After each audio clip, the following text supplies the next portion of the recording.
Thank you so much for everyone for joining our virtual celebratory reception. Pardon me as I keep letting people in as I pause. But welcome. Repurposer Collective is delighted to have you all here. This is our first annual exhibit. Yes, annual, because I hope to repeat it next year and the year after and the year after and the year after. So we're finally able to pull this off. This is our third year of existence, and not so bad in the third year of existence to pull off an exhibit. And I am sitting here in the gallery. Beautiful light, beautiful work. So I'm going to start off by giving you a gallery tour. Just admitting a few more people, and I'm going to share my screen and give you my gallery tour. Second, here we go. And then we will talk about everything else. Welcome to the tour of Community, the first annual Repurposer Collective exhibit. I am starting the tour from the doors to the gallery, which are currently closed. And let's see, let's go to the left. To the left of the gallery doors, we have two works, Smaller Weaving by Mindy Combert and a Larger Quilt by Carol Paik. Then we have a really beautiful tall artwork, all from single-use plastic by Debbie Kaufman. And then we have a wall of people and bees right underneath our beautiful sign. So here we have a photograph by Anna Silagi. Then there's a collage by Neha Luhar. Another photograph by Anna. We have a stitched artwork by Christine Staver, another collage by Neha, and The Bees by Debbie Kaufman. Then over here, we have three plastic collages by Ellen November. And then looking down right below them, three. So I forgot to edit this. I couldn't come up with the word for wool felted. I'm sorry, I still can't come up with the word. I forgot to edit my video. Okay, this is Michelle Serwa Silver, and these are her rug hooked beautiful sculptures that you'll hear more about in a second. By Carol Paik. And then there's my Mylar Miasma with the evidence on the floor as well. I'm going to scooch over here to the center of the gallery for a second. Here are the poppies by Neha and the petrochemical snowfall by Kristen Laflamme. Look at the lovely shadows it's throwing on the ceiling.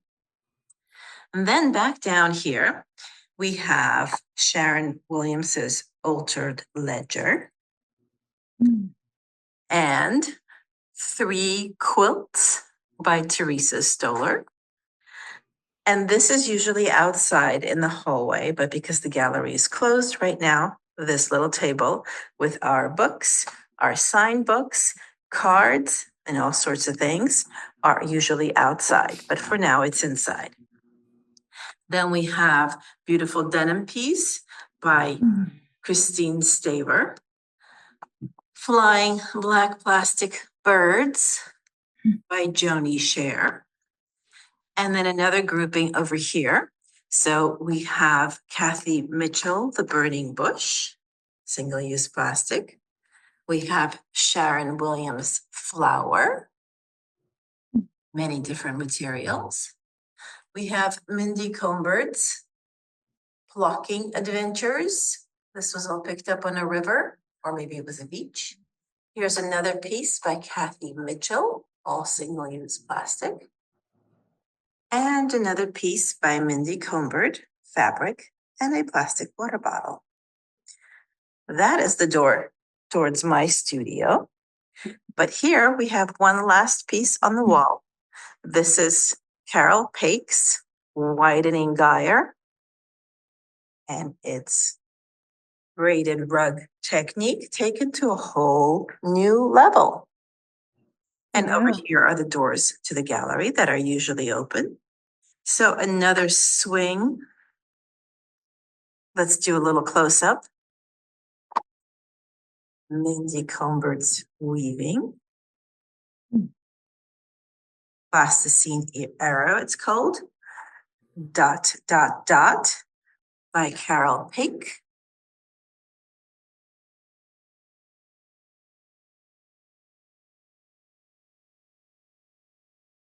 And then this is Mother Nature's Coat by Debbie Kaufman.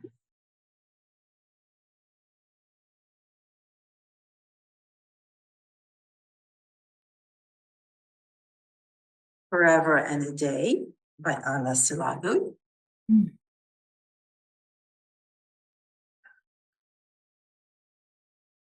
Every Drop Counts by Nehalu Artrice.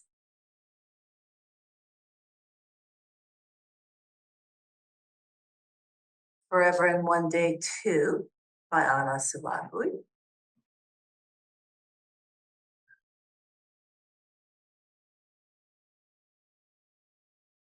Dad Built Pittsburgh by Christine Staver.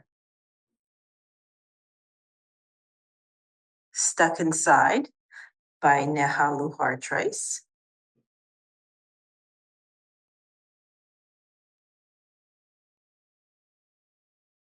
You Are What You Eat by Debbie Kaufman.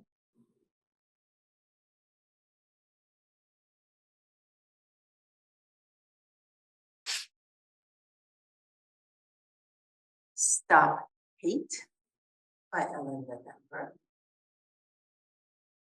Black Lives Matter by Ellen November.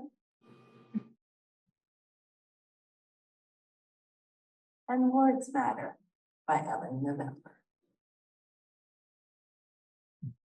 And then back down here, Michelle Serrois Silver, Balance 1, 2, and 3.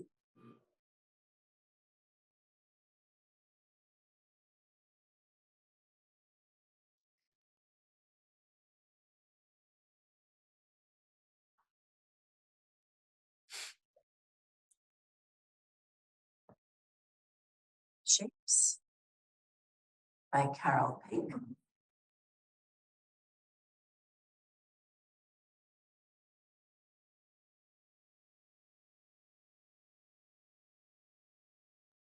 Mylar Miasma by me.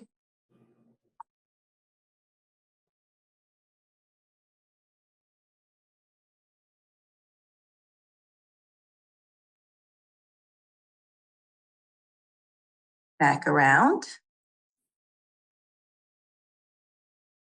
Wrapped Memories by Neha.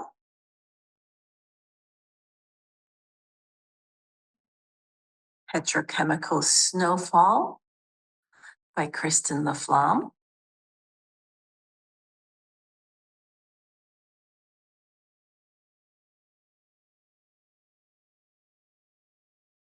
Altered Ledger Book by Sharon Williams.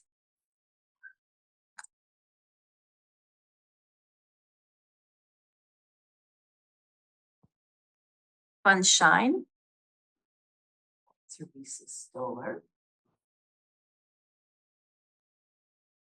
Seashell Grid, Teresa. And Seaside Heartstrings, also by Teresa Stoller.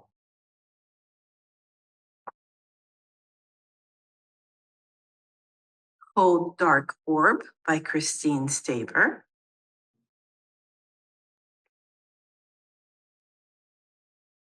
It's funny how the camera changes the color of the piece. It's really deep dark blue, and then it just went really colorless there. Okay, then we have Joni Scher, Echoes of the Wind.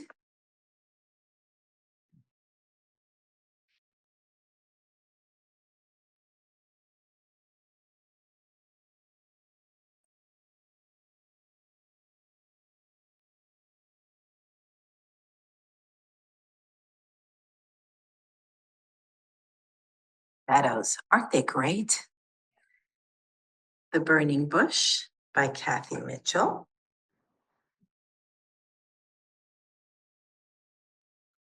Clock 10:03:23, Mindy Colbert.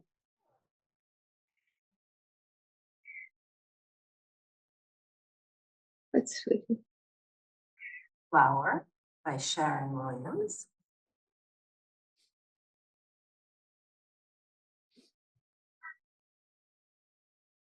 How Do I Love Thee by Kathy Mitchell.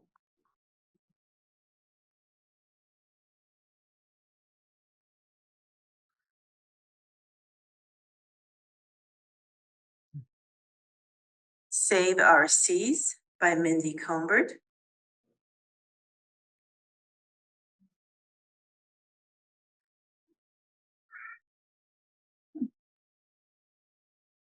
And Widening Gyre by Carol Pink.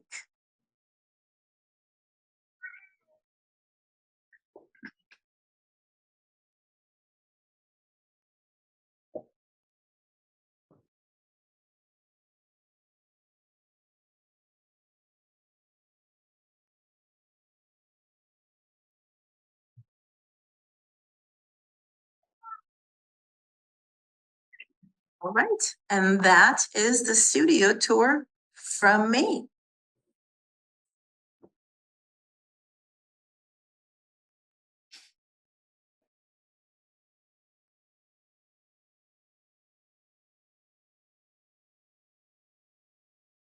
Well, there you go. Gallery tour. I hope you enjoyed it. I am so glad I decided to go back for the details.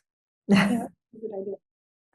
So I think that we should just get started and get on our artist talk started, since all the artists are here. And I think I'd like to start with Kristen LaFlamme. Are you there? Are you here, Kristen? You ready? I suppose I'm ready. Okay, awesome. Coming to you from the lunchroom in the back of the shop where I work. So I am an artist who likes to sew. I currently live in Portland, Oregon, and I'm coming to you from the lunchroom of the sewing center where I work.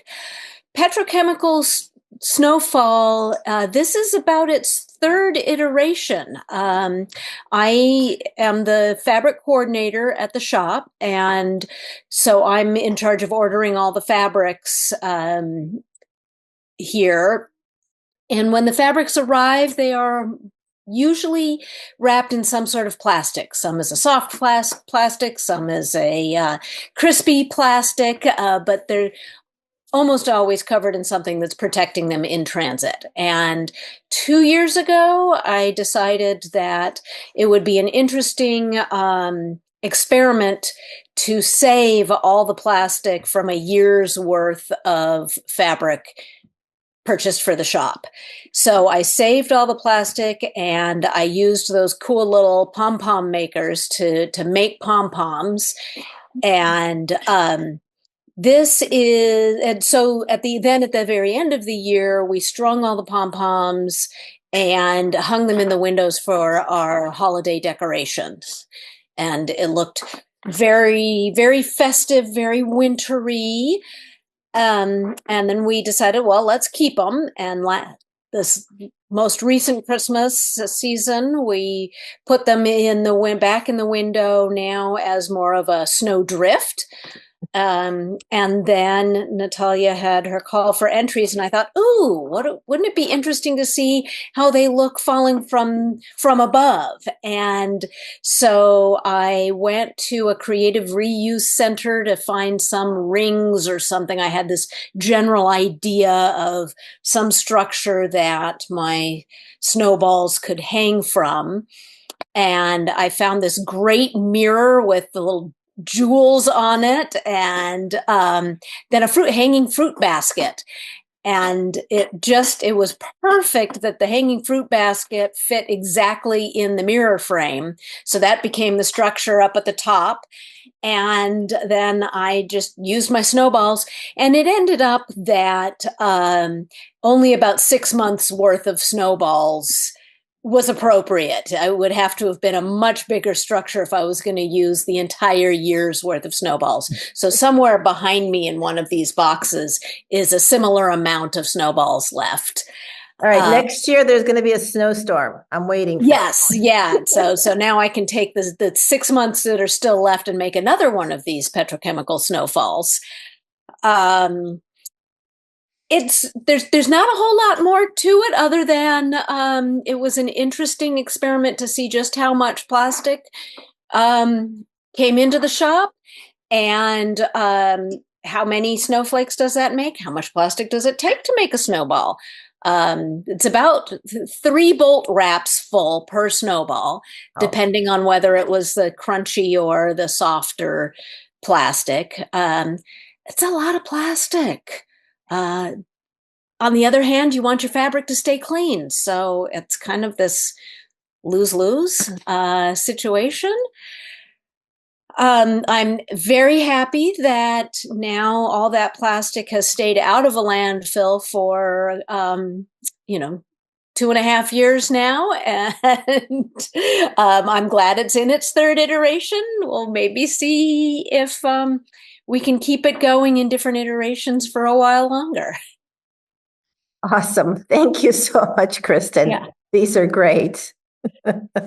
I've been enjoying them. They're like the petrochemical snowfall is smack in the middle of the gallery space.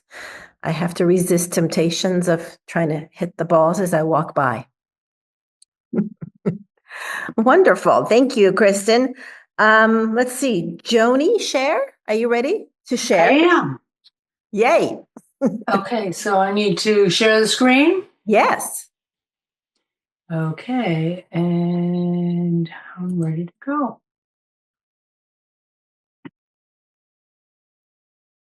Okay, so this is me sitting on a quilt that I made years ago for my granddaughters. I'm trained as a fiber artist and as a painter, and I've been working combination of painting and fabric and a variety of mixed media forever. That's what I do. And years ago, I started with the idea of using recycled materials before I even knew what recycled materials were. Within my, we all have these bags of shredded paper from our copy machines. We have so much paper.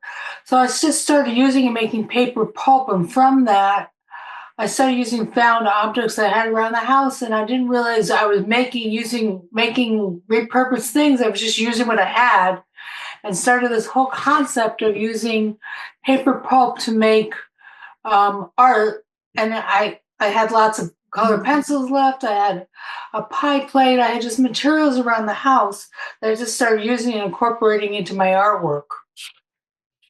I started doing larger pieces. This is a over 5 foot, close to 5 feet sculpture. And the head is actually made out of a recycled milk carton, a plastic milk carton. The body is let me go back, is a box. It's a long, discarded box. The breastplate was an old placemat I had, little twigs and sticks, and they were all black, and I just used them with wire, and I had done a lot of beading and collecting buttons and seeds and all kinds of shells. So I put it together to make it look like a guardian type of old sculpture, to make it look like it was metallic, and it's just really acrylic paint with metallic surface over it. And it's been around my house for a long time.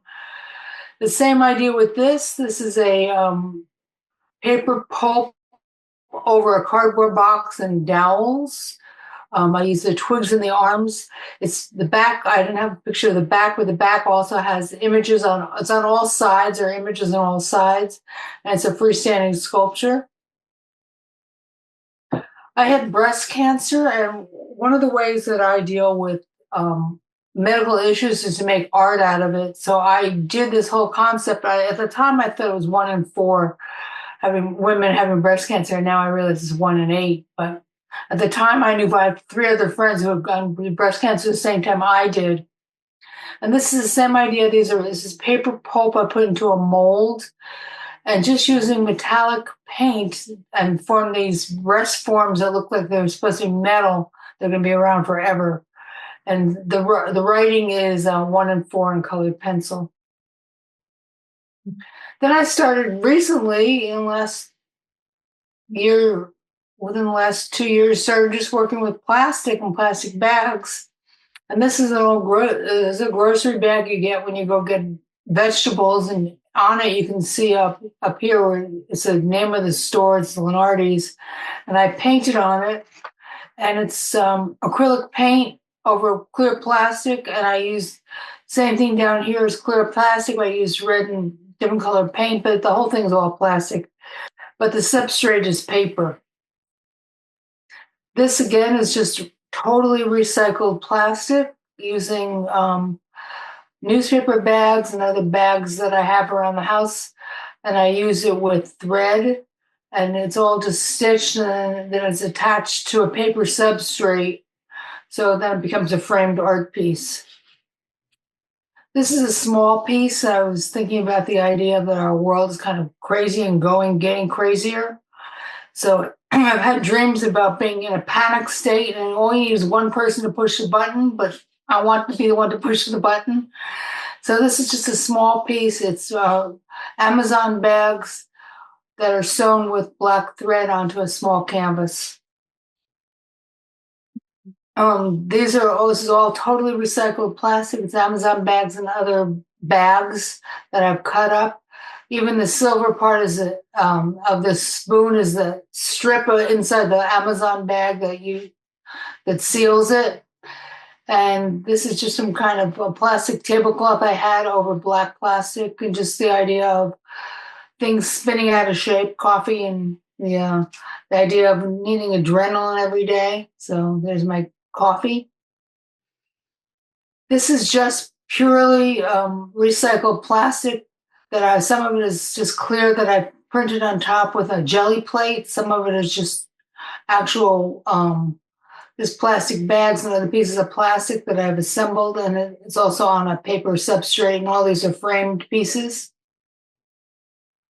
This is a really recent piece. It's entered into a black and white show. These are totally Amazon bags that have been cut up and sewn. It's on a clear plastic vinyl that I had covering my work table, so you can't see some of the mess underneath it. But it's pretty heavy plastic. So these are all Amazon bags that I cut, and then I stitched them on my sewing machine as individual little flowers, and then I hand stitch each one of those onto the rectangular vinyl, which I cut to fit the shape that I wanted. And now here's my Echoes of the Wind. I had read about the concept of throwing out your plastic utensils, and I was horrified to find out that it was so bad for us. So I asked my friends, if you're throwing them out, don't throw them out. I'll use them for something. So I had this pile of black plastic utensils, and I had this idea. I had a dream that it was going to be a whole room full of them, like thousands and thousands of them. Then 2 days later or 3 days later, there was some article that said, oops, we made a mistake. It's only some of them, and it's only if you heat it up, and you don't necessarily throw it out. So I already had a stack of, not thousands of them, but enough I just kept playing with them, thinking, what can I do with these to make them into a usable work of art? And I kept playing with them, and they look like a bird body.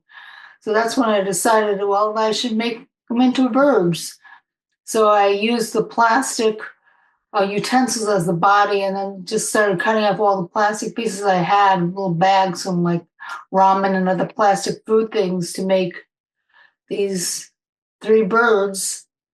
I decided that, once we do the concept of community, birds are an amazing flock. They have to travel as a community. And I thought it was perfect for this show. And when I started hanging them in my house, the reflections were so cool. But this is kind of fun to do. So that's my contribution. Thank you, Joni. I look forward to seeing thousands and thousands of those black plastic birds one day in a gallery space.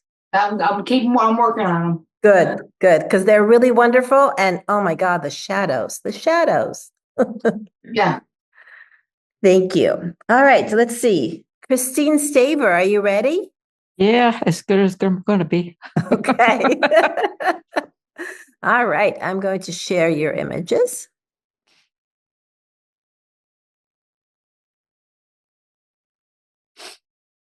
Here we go. Okay. Tell us all about it. Okay, I guess I'll start with the Dad Built Pittsburgh. I'm actually quite fond of that particular piece because of the connection to my dad. He designed houses, buildings in Pittsburgh. He literally didn't build Pittsburgh, but he certainly has designed thousands of houses and buildings. And I did this piece. Our local Art Alliance always has a recycle show every year. And I took a stack of his vellums, his drafting vellums, when we cleaned out the house. Never knew what I was going to do with them. I think if I had never met you, Natalia, I probably never would have thought to have ever used them in this fashion. I mean, I thought about scanning them and turning them into fabric at like spoon flower and incorporating them in a quilt because I am a quilter for probably about 45 years at this point. And so the one year, the theme was make it work, I believe. So I thought about men working up on a building, and I found a really old photograph online as my inspiration and decided to incorporate his vellum into it. So when you zoom in on the image, you can actually see all his notations on the vellum, like the dimensions and, the outline of the building, the house that he was working on, and so on. And so I think I did this piece. It's only 10 by 10 because you're restricted by the size of how big the vellum is. You can't make it too big. And I think I did this piece at least 3 times because I had never done it. I was experimenting. First, I thought I was going to use colored pencils, just black, white, gray pencils. The trouble to get the really dark images, the graphite that you put down, it starts to get this really shiny appearance to it that I didn't like. So I said, well, that isn't going to work. So then I drew it all out again on another vellum and decided to use, I think the brand was Tombow paint markers.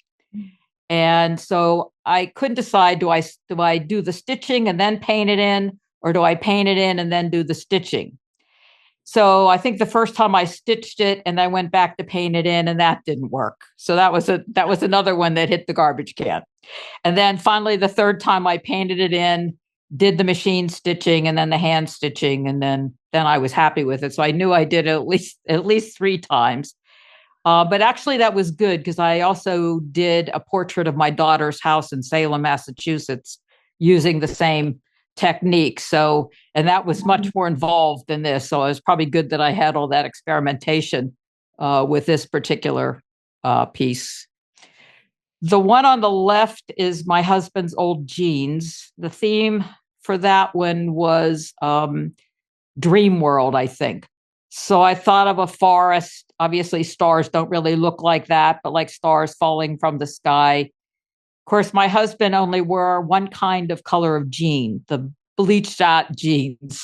So I actually had to go and paint a lot of it to get the dark colors. I used dryer sheets that were painted for the moon image and the stars. It's stitched as well. That one, I believe, is like 18 by 18. This year's theme is outer limits. So my piece is already done for that one. I don't know if I can share that one and share my daughter's house. I don't know if I should try. Did you want to see those? We can save that. Are they on your website? I think I know how to share the screen from my iPad. I could try. Well, why don't we save that for later, Chris? Okay. We'll see how time goes. But Okie thank you dokie. for sharing these. These are wonderful. Thanks. They are fabulous. Thank you so much. All right, let's see. Kathy Mitchell, are you here? I am. There you are. Would you like me Yeah. to share the image or are you going to share Yeah, your sure. screen? Because I have pictures here, but it's just better if you do it. Okay. All right, let me just pull it up. So my name is Kathy Mitchell, and I'm from Ontario, Canada. And I recycle plastic because of Natalia. She started me into being a hoarder. Sorry, not sorry. Yeah, exactly. I already, for a long time, I've recycled, and it's always like, even my kids, we were traveling one time and they had water bottles, and for whatever reason, we couldn't recycle them where we were going, and we dragged them all the way home, all the way back home again. So, and sometimes my daughter will find me standing in the kitchen holding a piece of plastic, and she'll say, "Mom, do you need me to throw that out for you?" So I have a conscience that it does not allow me to throw out very much plastic. So the first one is, "How do I love thee?" And that's the globe. So it's on a piece of packing foam that's probably about 3/4 of an inch. I don't even know where I got this idea. Actually, I saw a quilter kind of do this with a different medium, I think, with fabric and stuff. And so I cut the circle. I drew North America, South America. This is the second go of it because the first one just didn't look as appealing. So I took like disinfectant wipes and I had painted them, and anything green. Some of that's plastic, some of it's disinfectant wipes. And I kind of just gave it what I thought how the land should look. I tried mountain ranges and stuff, but it made it too complicated. So then, and then the blue is single-use plastics that I've painted, and they are in the ocean, the waves of the ocean currents, or the movement of the ocean currents. Mm-hmm. And then on the outside, again, I've just, it's all recycled. Everything's recycled on it, including the piece of plywood that's on the back of it. And I just cut lines in the foam and I tucked the plastic into the grooves. It was kind of a time-consuming, crazy, nutty job. But anyway, and I did that with plastic as well. I think it turned out pretty spectacular. I think I'd do another go of it and see how it looks. I think you invented your own technique that you should keep going with. I think so. Okay, I did put a dab of glue here and there, and that just because when it was traveling, I thought, oh, I don't want it to pop out on me. But I used a chopstick to shove it in, or my stitch ripper from my quilting. And it was like let's see what's going to work today. And the next one is from a photograph, a burning bush or a smoke bush. And I did that. This is my first attempt at a reverse applique in plastic. So I started with like an old shopping bag and then just worked up in the different colors that I wanted to make come through in the leaves. So a yellow, polyester fabric that came between my exterior siding, and then I painted, and some red single-use plastic that I painted in, and there's a couple layers of that. And then I just meticulously, sewed around the shape, then I meticulously cut out the little bitty shapes, and then I sewed the heck out of it with little stitches. So there's lots of stitching on here. And the silver here is a cracker bag that's in the background that was actually the light reflecting through the tree in the background. So yeah, it turned out pretty good, actually. Yeah, it did. Lots and lots of tiny stitches. Thank you, Kathy. Thank you. Okay. Thank you. Teresa Stoller, are you here?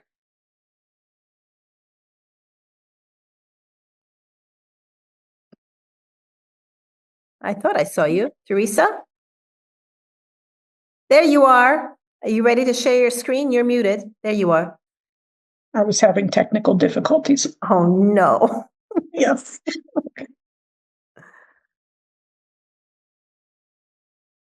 If it'll do it. Okay.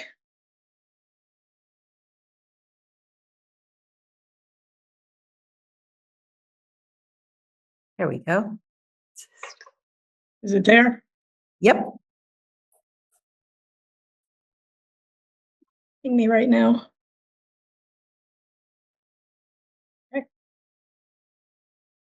I need to get rid of this camera because it's not letting me see everything. Let me see if I can do this. We can see two of your pieces. It's. I'm gonna try this right. Can you still see that there, Natalia? Yes. Okay. All right. I'm Teresa Stoller. I'm a quilt artist and educator and pretty much a lover of all things beachy. And my company is called Beach Dreams Quilting. I'm just really excited to be part of this. I took some courses from Natalia working with plastic, and it made me realize more than ever that I should be using up all the fabric scraps I have. And I'm embarrassed to show you all how much I have. It's cabinets and cabinets full. But I'm really getting a lot out of this working this way because I really want to keep these little scraps out of the landfill. And so many sewists just sew and then throw the scraps right in the trash can, and we all know where those end up. So I'm working hard to prevent that from happening. Let me see if this will go. I often start my pieces with what I call controlled chaos scrap stitching, and you can see in the background really what that means. It's literally just sewing the pieces together, and I stitch them together until I get something that resembles a piece of fabric, and I call that mosaic fabric. I usually start with a color palette, and here this is my sea glass color palette, and this is what ended up being in the middle of the heartstring, the bright yellow piece with the blue center. I pretty much just reach into one of the drawers, and again, this is just a tiny drawer. I don't want to show you the cabinets. And I just pull out everything that might match that palette. And I put on the left here, you can see I put two pieces together, right sides together. And I do this just by that totally non-scientific method of eyeballing it. I don't care if the edges don't match up. And I stitch down along one edge, and it doesn't have to be exact. I just stitch at least with an 1/8 of an inch seam allowance. And then I trim away any of the chunky parts, and I open them up and I finger press them. And I just keep adding fabric until I get to the size that I want. And you can see the little pieces that are cut away right there. Well, where do those end up going? They actually all end up in my non-trash can trash can. It's lined with a pillowcase. And here, our pet shelter accepts pet beds as long as they're 100% cotton. So everything gets shoved in the cotton pillowcase, and I stitch up the ends real securely, and we drop those off every so often to the animal shelter. I do want to note that for anybody watching later, that your animal shelter may not accept these. It's important if you choose to do something like this with your scrap fabrics that you check with them for what their rules are. Ours will accept everything as long as it's 100% cotton.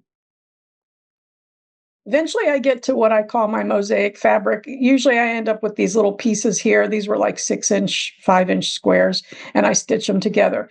This piece or something like it is what ended up in the middle of the yellow heartstrings quilt, which we see over here. And I applied the same process to the Funshine quilt on the right-hand side. This quilt actually has lots of stuff that somebody didn't want, like lame and a lot of shears and dressmaking fabric. And if something doesn't work, but it sort of looks okay, I will make it work. This little orange square right here was a piece of silver holographic fabric, like that stretchy spandex shimmery looking stuff. Well, when I put it in there, I wasn't thinking, I just stitched the pieces together. And then when it was done, that little orange square was this glowing silver square, and it looked horrible. So I just got some craft paint out and acrylic paint and slapped it on there. And as we know, this thing could go to the washing machine. Acrylic paint's not coming off. So I felt perfectly fine approaching it that way. The seashell grid was a lot of fun. This was from one of Natalia's Earth Art Month projects. And I think you were doing a book. You were doing an accordion book. Yes. But Yes. I wanted to do something different. So I created 20 squares on a piece of, is that Pellon 70, Natalia? Am I saying that right? Yes, I think it is. Yeah, I love that stuff. She introduced me to that. And you want to talk about being a hoarder. I won't tell you how many bolts there are of that here. But I made the squares, and then I committed to having a color for each blade of the seashell, and the background was pretty much going to be blue.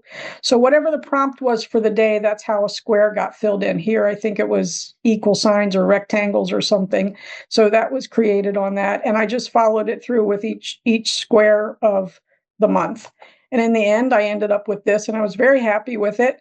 And I am a piecer, not a raw edge collage artist. So I felt nervous about the pieces ending up coming off. So I put a piece of bridal illusion tulle, which I don't even think you can see it in this photo. No. Bridal illusion tulle over it. And I put a piece of backing fabric on it, and I quilted it by using satin stitches around the blades of the seashell. And then I applied the binding to keep the edges all together. So I have to tell you, Natalia, this is a piece that I get asked about a lot. It's so funny. And when I tell people how it actually came together, they're amazed. But this was a lot of fun. I really enjoyed this, and I want to make a larger one. This one is 16 by 20, and I'd like to make one that's like 48 inches square. So I have to wait for Earth Month to see what's going to happen this time. You don't have to wait. You can do it. Well, but it's more fun to do it that way. And so I just want to thank everybody. This was so much fun, and I'm in Florida, so I can't be there. But this is great that we could to do it virtually and to watch everything on Instagram. It's been a lot of fun. Yeah. And if anybody has questions that might be curious about how to use up fabric scraps, email me. I'm always happy to help and answer any questions. Thank you so much, Teresa. This was great. Thank you. That's awesome. All right, let's see. Mindy Cumbert, you ready? You're muted.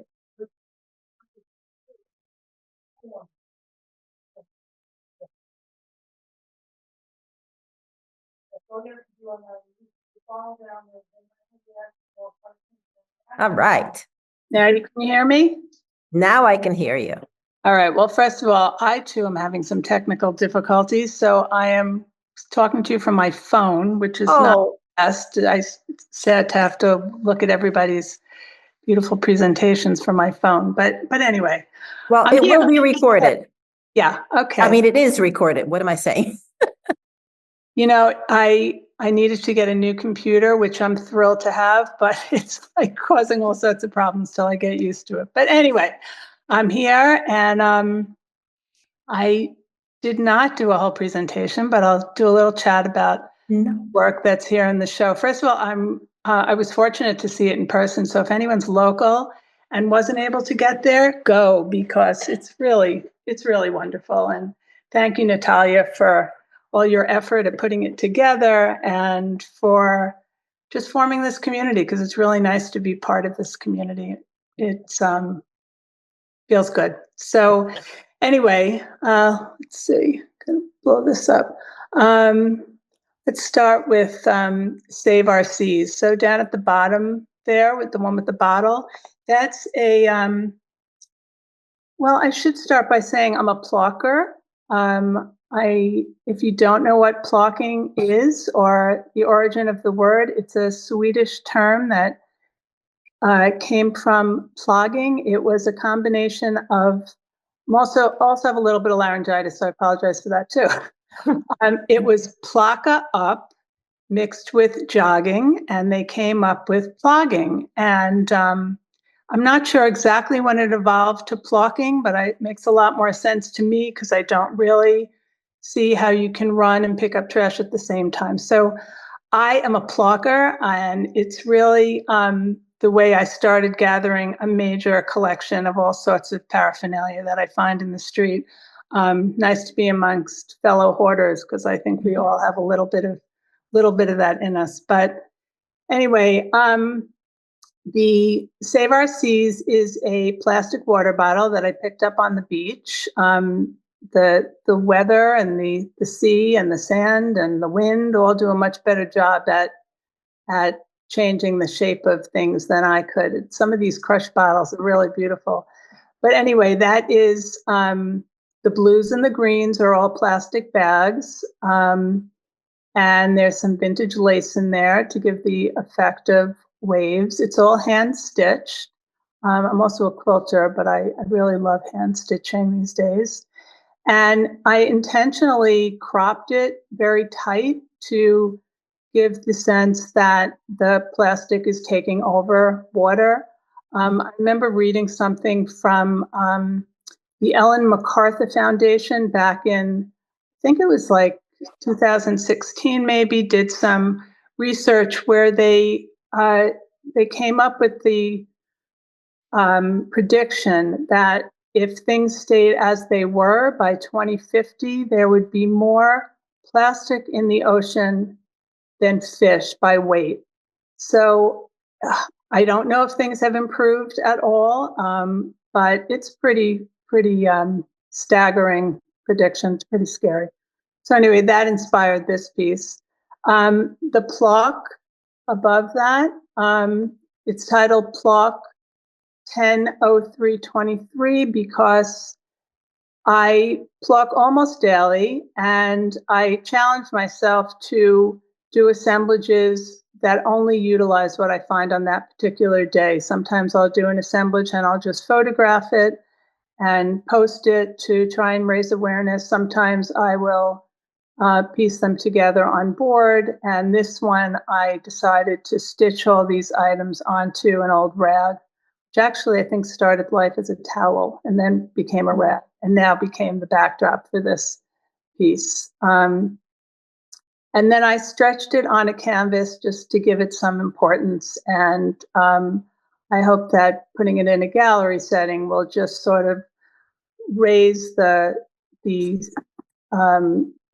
I think there's a fine line between a pile of trash and a work of art made of trash. So I'm trying to elevate this so that it's seen in a different light.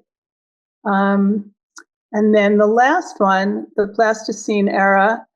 I also love to weave. And years ago, when I discovered, after very conscientiously taking all my plastic bags and putting them into recycle bins and then discovering that they weren't recyclable, I committed myself to find some way to use them differently. And so I started cutting them into strips and tying all the ends together and wrapping them onto these old vintage wooden spools that I had collected, because I've been a collector of all sorts of things for a long time. Didn't know what I was going to use them for, but I just thought that they were cool and interested me.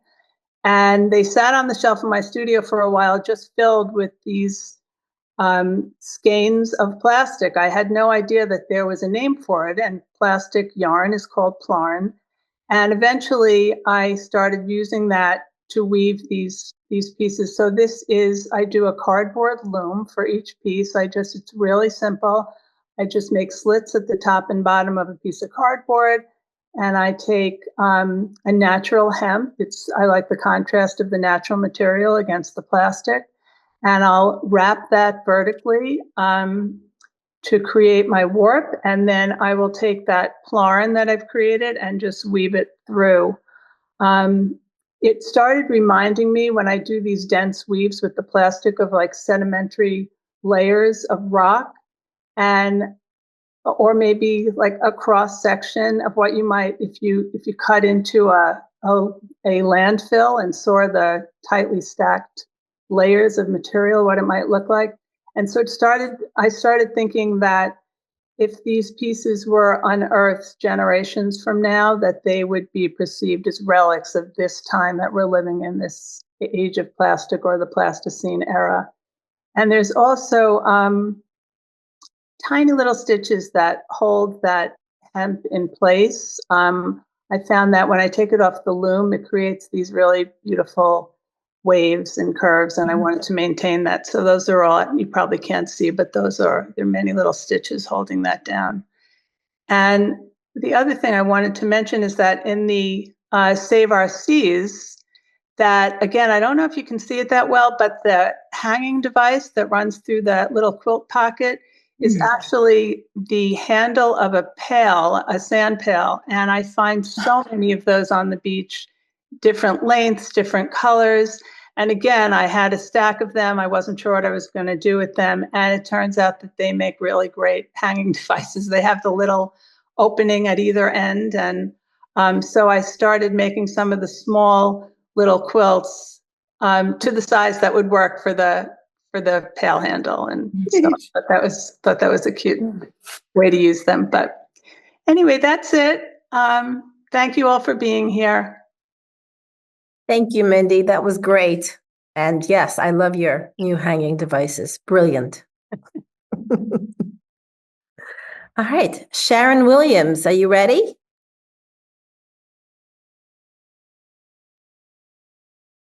Hi. Hi. I'm Sharon Williams. Can you show my images Yes. or do you have them? I'm going to pull them up in a second. Go ahead. You can start talking. I'm Sharon Williams. I'm a media artist from Sterling, Virginia. And I started really doing more art I started like a year before the pandemic. And I was like doing mosaics and things like that. And I was trying to do like art every day. And then and I've always kind of done a lot of more collage, and I worked a lot more with paper and things like that. And I found an artist during the pandemic named and she does a lot of book art. So that's where the your book comes from. And it's a book that I found at work. Somebody was throwing it out, and the thing I'm really interested in is texture, and really trying to like make a connection between the artist and the person who's looking at it. And I think it would be really cool in the future to like have people who like with disabilities look at it, like blind people and things like that, have that texture and they could touch it and things like that. So I don't know if they can do it as much with paper, but maybe if I work more with plastic, I'll be able to do that more. But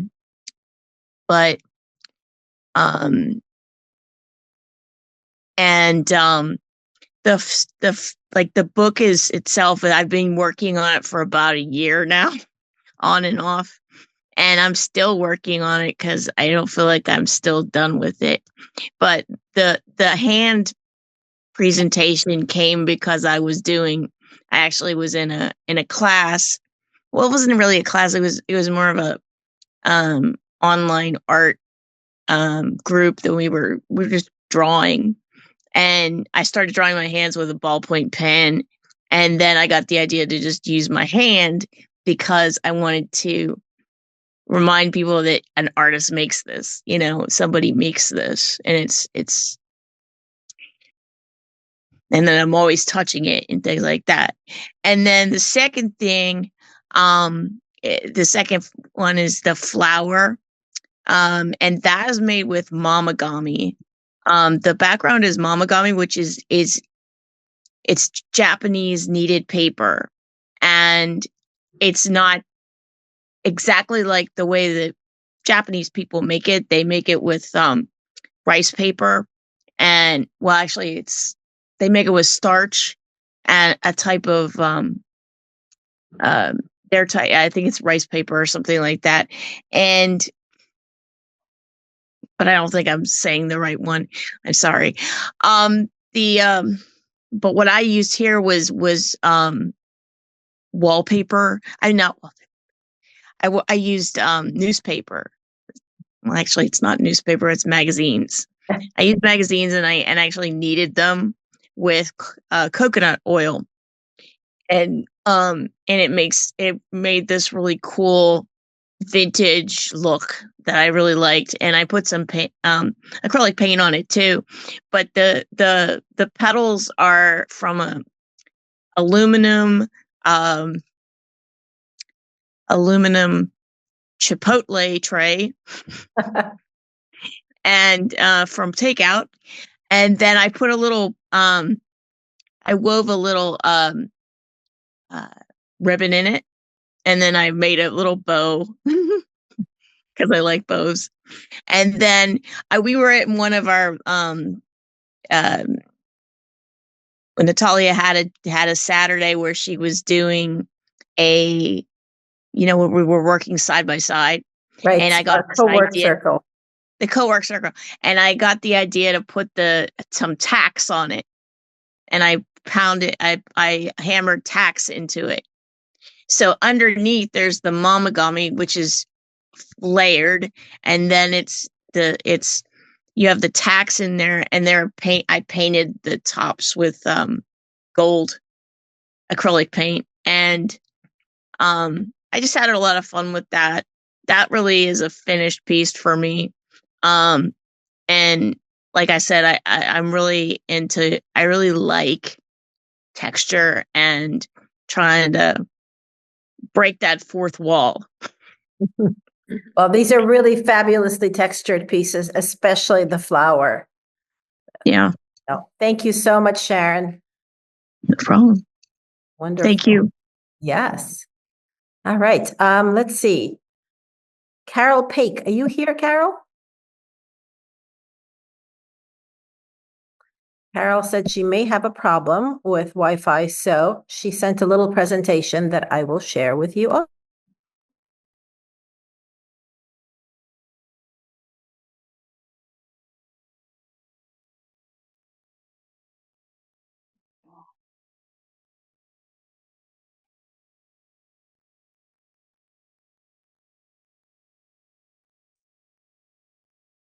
Good Wi-Fi access, so I apologize for not being there in person. I would like to have been there to be with everyone. So I'm going to discuss a little bit about my pieces in the show. As with everyone else in the Repurposer Collective, I prioritize using repurposed materials pretty much exclusively. Actually, I really don't buy anything for my work. So. And that has not been an issue. I've no shortage of fabric and other material to use, so that's been kind of great. So my first piece in the show is the one on the right. When you come into the gallery, it's called Widening Gyre, and that title is taken from William Butler Yeats's poem, The Second Coming, which is too long to recite here, but you can look up if you're so inclined. It's made of repurposed fabrics like clothing, bed sheets, tablecloths, that kind of thing.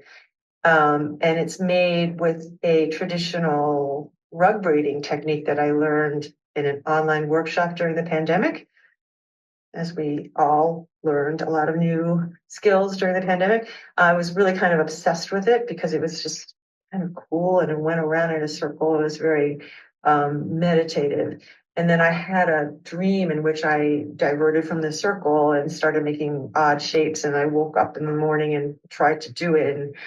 And it was kind of cool. But I also found it's a little stressful in a strange way. I found that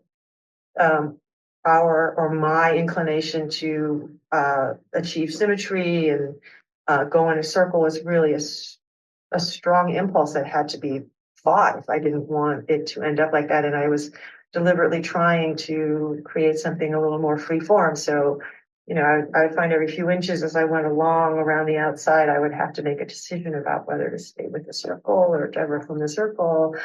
And every, decision you make, of course, leads to more decisions.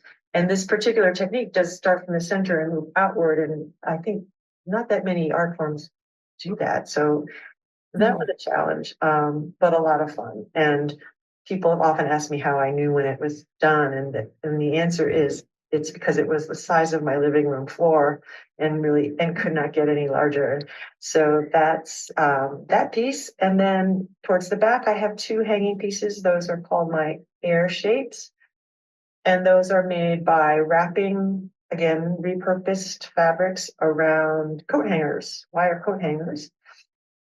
And they actually are, those are 2 out of 5 panels that are made of pentagons, squares, and triangles. And actually, the 5 panels, at least in theory, if put together correctly, would form a sphere, or they would form a 62-sided figure, which is essentially, for all practical purposes, looks like a sphere.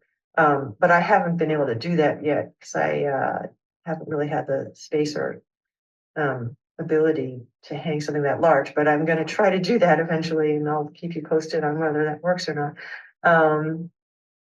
And then my third piece is the quilt to the right of the door as you're exiting, and that's called ... And it's a representation of a text conversation on a cell phone.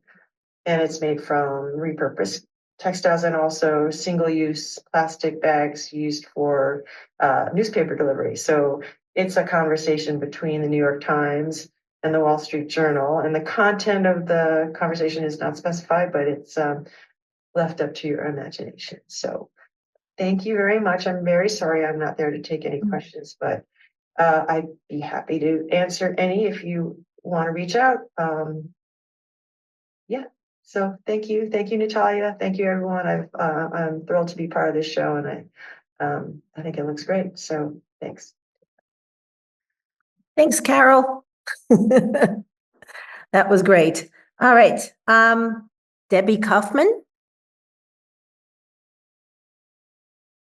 Hello? Hi. Are you going to be sharing your screen? I know. Do you have a Yes, screen? I do.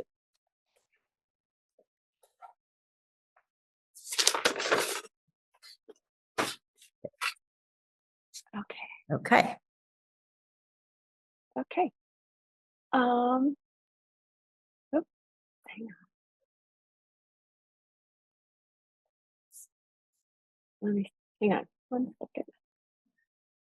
Okay. My name is Debbie Kaufman. I live in rural North Dakota, just outside of a city of about 50,000, in a 110-year-old house that we moved or remodeled. My favorite tool is a long arm, and I enjoy pushing the boundaries of what it's supposed to do. I like to tell my stories through drawing and sculpting with thread by reimagining traditional quilting. You Are What You Eat is about expressing my concern for my environment and wondering how the chemicals we've been told to use are affecting the bees.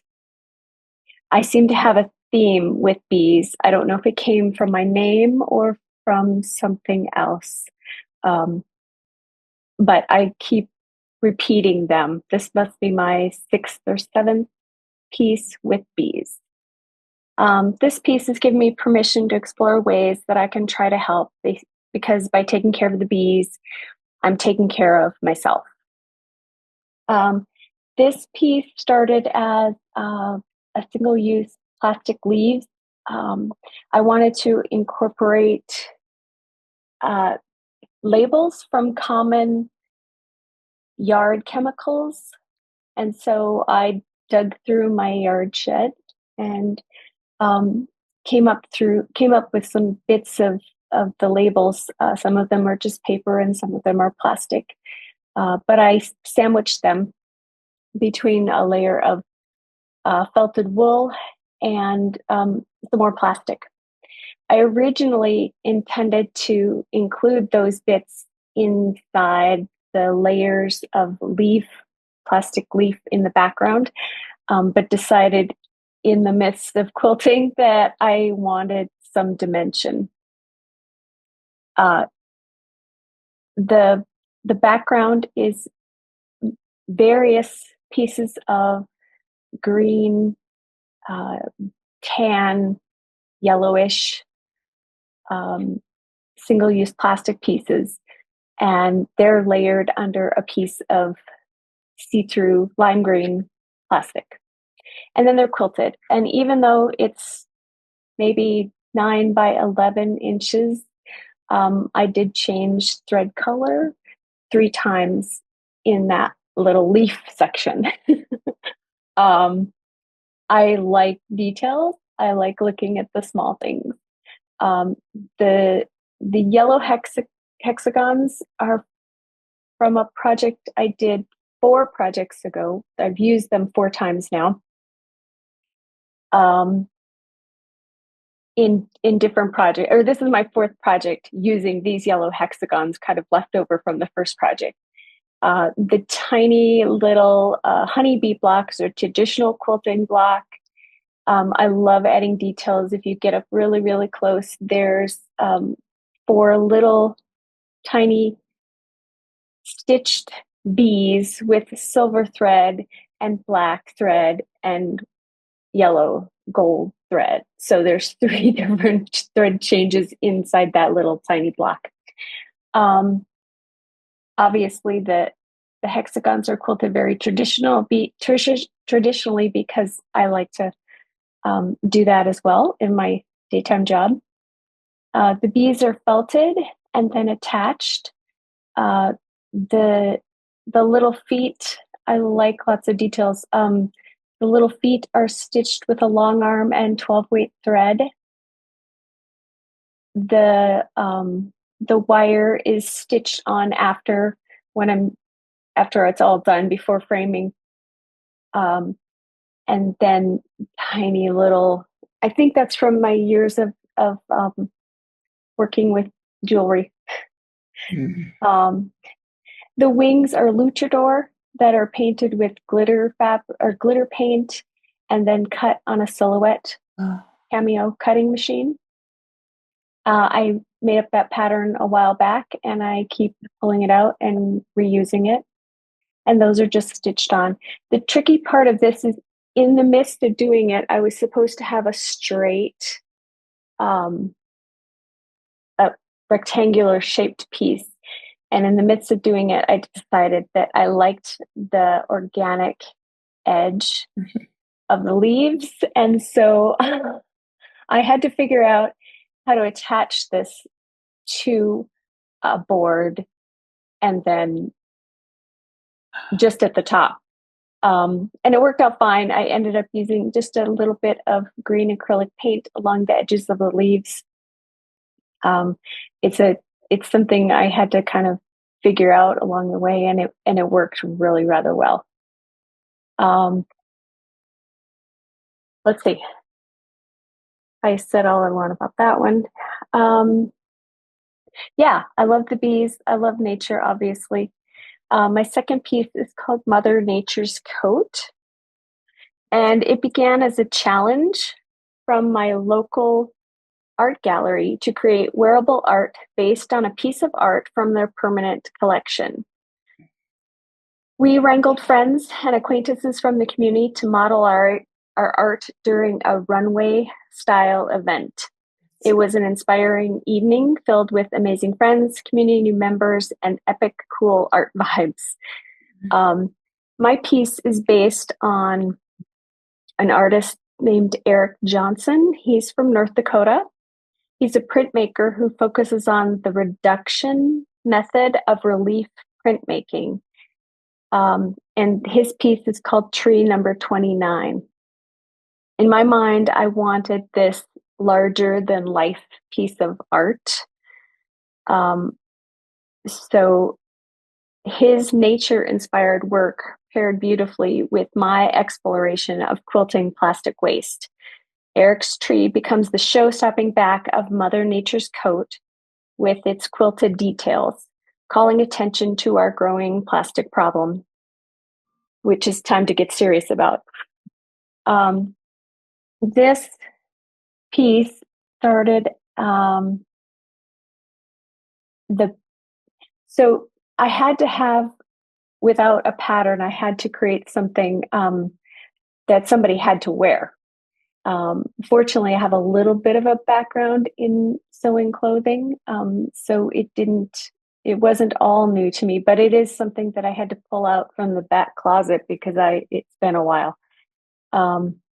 But I took freezer paper and created the pattern from coats that my model wear and fit nicely for her. And then I layered my plastic bits on the back of a big piece. It's 8 feet long piece of batting, about 24 inches wide. And then I cut those pieces and I used glue to hold them in place. And somebody helped me carry it to the long arm. And then I stitched. I can't tell you how many thread changes there were. Every time there's a different color, I change threads. The front part of the jacket, which you can't see, the sleeves and the front were created with black plastic bags. And my intent was to use a black garbage bag that I had kept and saved. But it was nowhere to be found the night that I had to get this done. So, which turned out fine. Actually made it a little bit better because I ended up having to cut apart 10 different black shopping bags. And because some were shiny and some were matte, it really brought out more of a patchwork feel to the black. And I stitched green leaves on that across the whole black, and then used my freezer paper patterns to cut those pieces. The leaves at the bottom are hanging from yarn, and those are made much like the leaves in my You Are What You Eat piece. The hat was fun. I made that from some buckram I had left over from another project, and plastic bags. Duluth Trading was one of them that was the right color for the tan stripes, and so that I cut tiny little, less than a quarter of an inch strip to create the grid of the hat on the sun hat, and then pieced a strip of plastic around the edge to finish it off. I just want to say thank you, Natalia, for your vision and for bringing this group together. I am honored to be a part of it. Thank you, Debbie. This was great. I love your pieces. Your piece is quite the statement piece. You can see it in the corner. It's behind me. It's really something. Thank you. It's a great collaboration. Excellent. Thank you so much. All right. So let's see. Anna unfortunately had to leave. And so I'm going to share a picture of her work. And I know that I am just butchering her last name, but here it is. Okay. So Anna is a highly gifted photographer. Any photographs you've seen of me lately, they were done by her. She does great studio photography, but she's also an artist. So she creates these costumes out of plastic, dresses her subjects in them, and then takes these magical photographs. So this is Forever and a Day 2 is her daughter, dressed all in plastic bubble wrap, and a little bit of Photoshop is involved there, as far as I've been told. And Forever and a Day 3 is her mother on a very snowy day, freezing in her backyard, dressed in a plastic coat. So I wish Anna was here to tell us some more about it, but maybe I'll make her post something. We'll see. So thank you, Anna. I'm sorry that you had to leave so quickly. Okay, so let's see. Neha, are you ready? Yes. Sorry, I was muted. That's okay. Do you want to share your screen, or would you like me to share the photos? Yes. I was hoping you could. Okay, no problem. Thanks everyone for your patience. We are almost through, but I want to make sure everyone gets to speak about their beautiful work. Okay. Perfect. Well, it is really very cool to be in a room with all of these talented persons, and it really makes me want to learn how to quilt, which is the goal of mine at some point soon. I'm here in Jacksonville, Florida. I have been thinking a lot about all of the trash and things that I like to collect from the recycling bin and why I am so interested in them. And part of me thinks it's because it maybe is a response to my formal training as a photographer and buying and trying to preserve and use, very archival processes and materials to print. And maybe this opposite desire that I have developed is sort of almost like a rejection of it. Like, what can I do with these things that literally are headed for recycling or for the garbage? I'd like to talk about just really briefly the every drop counts piece, just simply because it's sort of the embodiment of all of the things that I just mentioned. I guess I could say I've been collecting something or another since I was a young kid. My mother tells me apparently she would give me a little plastic shopping bag to just keep me occupied while we'd walk around. And one day she discovered that apparently I was nicking spoons from different restaurants and putting them in this bag, like for fun, right? And so I just I just always laugh at that. But as I got older, I started collecting just little bits of things that were interesting to me by color. And then it just started growing out of control. Bless my husband's heart. He's kind of dealt with my complaints as I try to organize things. But as I started going along, I started getting more and more interested in things that were headed for the garbage.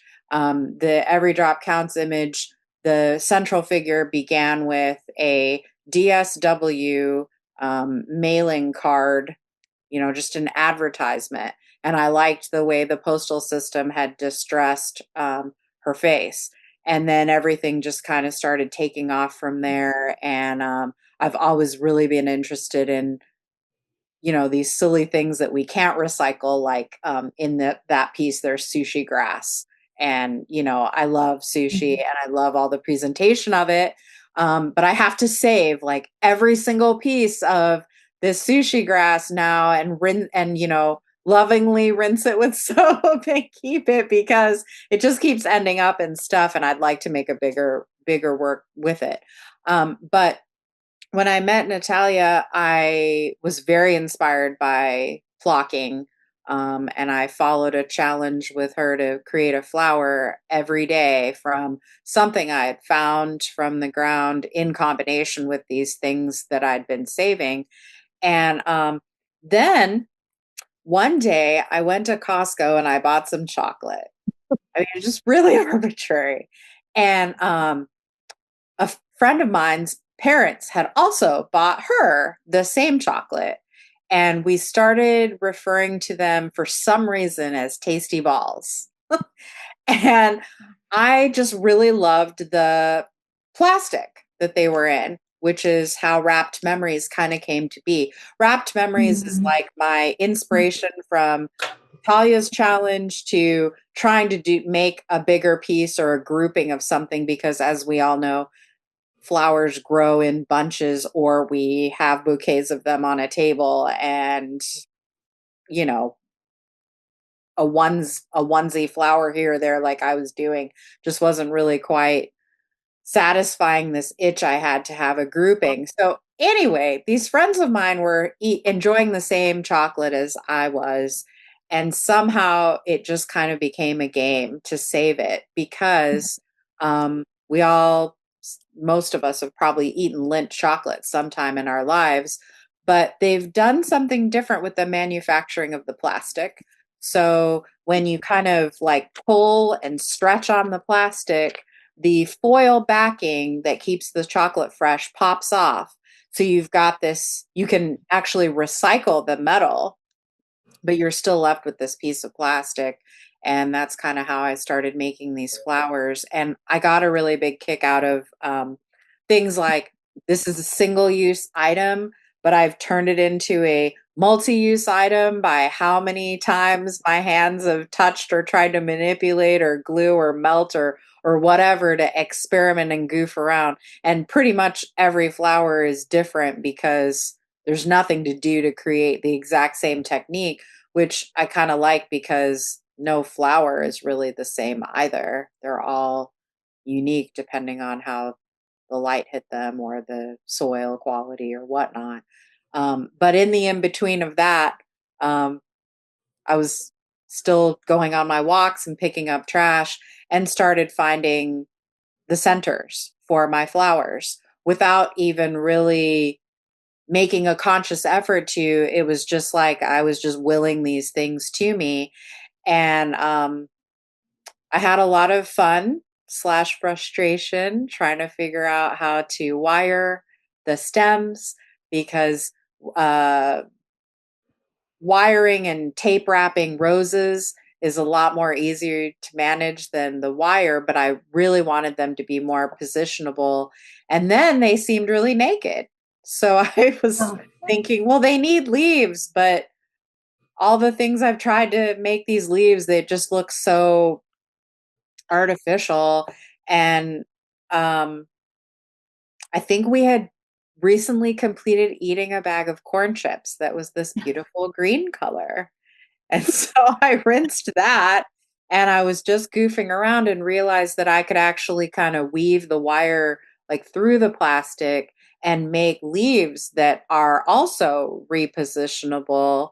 And so now I have some plans on trying to make some um, bigger versions, mostly as a challenge for me to see if I can. I still have friends that ask me if they want me to save um, tasty ball wrappers for them. I am kind of at the max. I've cut myself off. Like I have containers that I keep things in the studio. I don't know if you can see me or not when I show you this, but I feel like repurposing is really important to me in my practice now, and I see the potential in everything. I just can't get my hands to work fast enough to complete all the ideas that are whirling around in this dervish of creativity, I guess, in my head. And to briefly talk about the final piece, Stuck Inside, I'm really interested in wood cutoffs of things. It seems like a lot of people have pieces sitting somewhere or another, and some of them are decorative. I would be interested maybe in working with just going into a wood shop of a friend or another and asking if I can pick through their pile of what they consider to be nothings, because there's something in them. And I was just excited when these two wooden pieces that I'd had sitting around for, I don't know, almost 20 years just sort of became something combined with something else. And at the time, I was very obsessed with vintage postage stamps because in addition to my love of paper and varying scraps of things, I also have a very large semi-sorted now stash of postage stamps because apparently my grandfather was a big collector of these things, and when I was young he lived overseas, so he would send me airgrams full of these stamps, and I just liked looking at all the nifty pictures. I wasn't even thinking about it from a travel standpoint, but they've been sitting in a dusty pile for so long, and it just feels really good to take these things that I've been holding so tightly to, thinking they had potential, and finally doing something with them, but also being able to use some of these things from daily life. And it's been a real uh, challenge, but a joy. And thank you so much for letting me share my work with you guys. Thank you, Neha. That was great. Thank you, thank you, thank you. All right, Michelle Sirois Silva, are you ready? I am Natalia. I can share Awesome. my screen with you. Great. Let's see.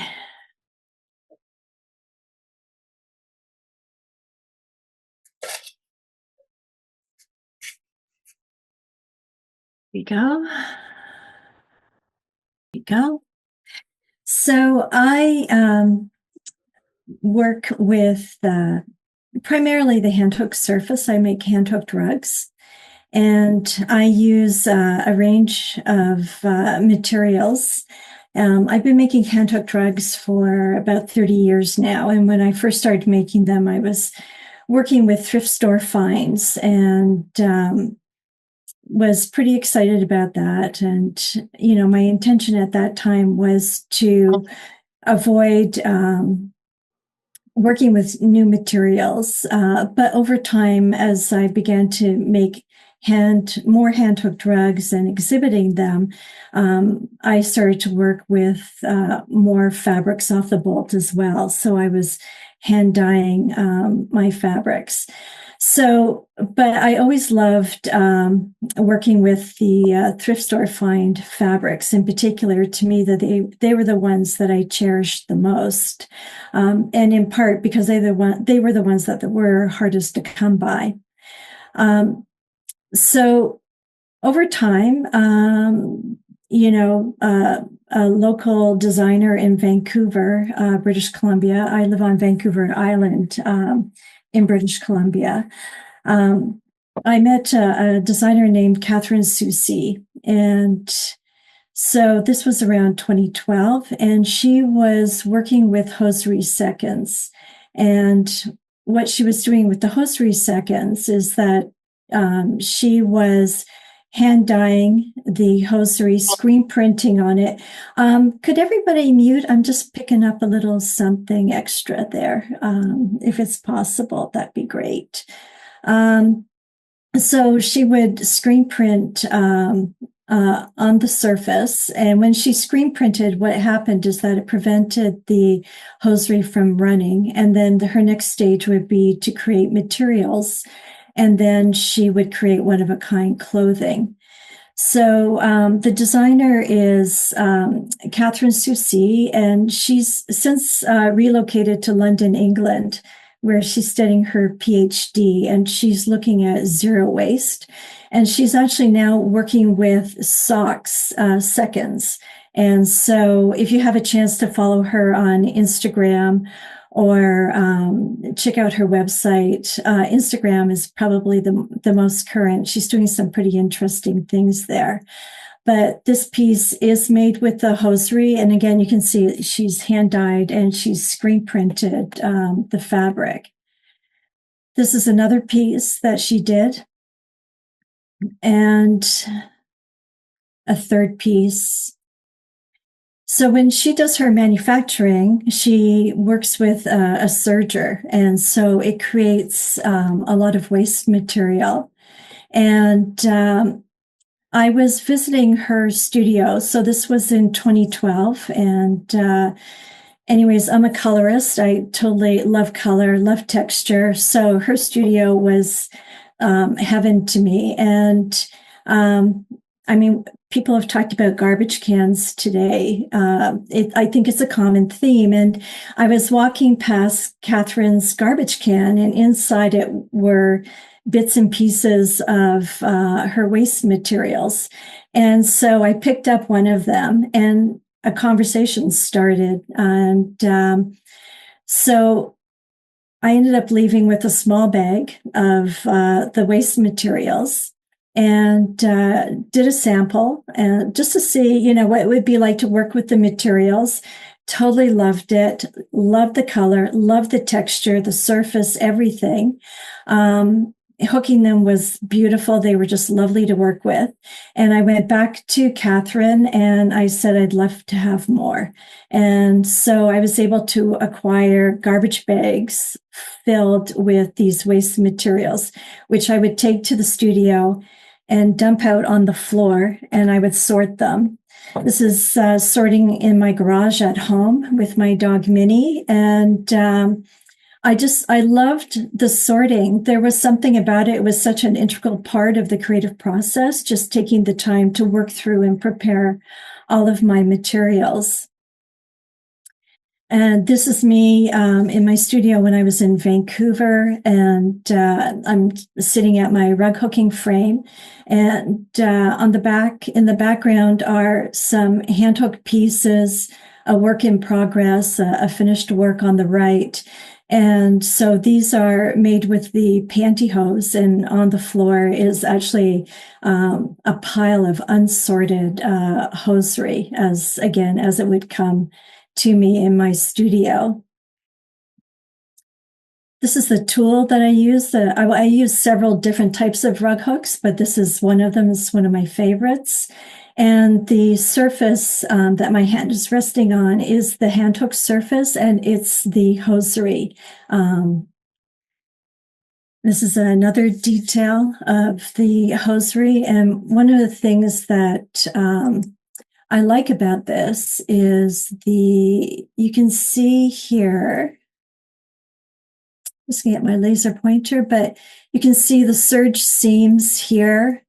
You can see there's quite a range of different types of hosiery that Catherine was working with. And although it's hard to see, but right here, there's these little tiny white wisps. And what that is that's elastic from the waistband. So in these hand hook pieces, everything was going in it, from the waistband to the gusset to the toe, every seam, stitch seam, all of it contributed to creating this really dynamic surface. This piece here is Precious Commodity. I'm just going to show a couple of pieces actually from the series that I worked on from 2012 to 2018. This was the last piece that I hooked in the series called Precious Commodity. And because pantyhose is also made from a petroleum byproduct, one of the things I was thinking about was the extraction process. In Canada, we have the tar sands. So it's a fairly complicated process in terms of extracting the bitumen from the earth. And different terms are used around the industry. So things like extraction, recovery method, precious commodity, or so essentially I took them and applied them to a handcraft, which I thought was appropriate. But really this series, for the most part, it's about climate, but it's also about the tension between me as a consumer and my dependency on so many different products that actually make my life livable on this planet. And I think that it's like a rubbing, essentially, the same way that a tree branch would rub up against a fence. There's something about it that's uncomfortable but necessary, and I kind of have to make peace with that relationship. This is the first piece that I did in the Recovery Methods series, and which is quite interesting and very different from Precious Commodity. In the first piece, I mean, it does look like the earth is expanding and exploding. And I think at the time, back in 2012, that's what it actually felt like was taking place. And this brings me back actually to 2025. And so after 2018, I kind of put the hosiery aside and I thought, well, I'm finished with that for the time being. But I still had a few bags of these waste materials. I'd always loved working with them. And I pulled them back out again. And I've been experimenting with three-dimensional form for the past several years, but it hadn't really explored hand-hooked three-dimensional form. So last year, I began playing with that. And so these pieces here are a little triptych, essentially, called Balance. And these three-dimensional forms are hand-hooked with the waste hosiery. And they are placed on top of salvaged bed springs. And for me, the thing about these works is that it's about the grouping, it's about the gathering. I think the pandemic had a profound impact on the way that I think about gathering and how we come together, as individuals and then collectively, how we come together. And there's this relationship that starts to happen, a dynamic starts to happen when we are gathered in one place. And so the underpinning theme actually for these pieces, it's really about finding the balance between tenderness and strength. The works they're very playful, but they're very serious at the same time. They have a tender quality to them. And to me, when I look at them, there's something about them that's actually quite strong.